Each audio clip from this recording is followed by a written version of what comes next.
Bhavnagar Vartej police પેટ્રોલિંગમાં હતી ત્યારે એક વાહન ચોરીમાં સીદસર વાળુકડ ચોકડી પાસેથી વાહન ચોર શખ્સ ઝડપાઈ ગયો હતો।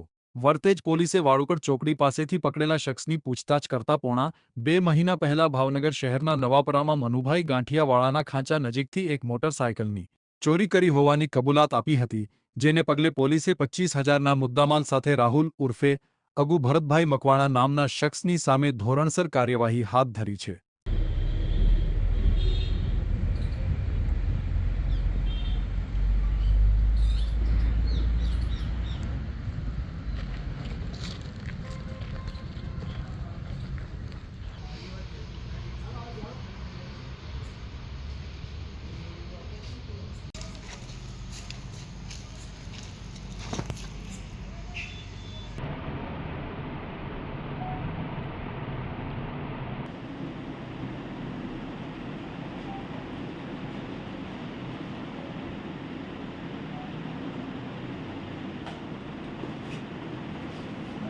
बढ़िया व्यापार आया।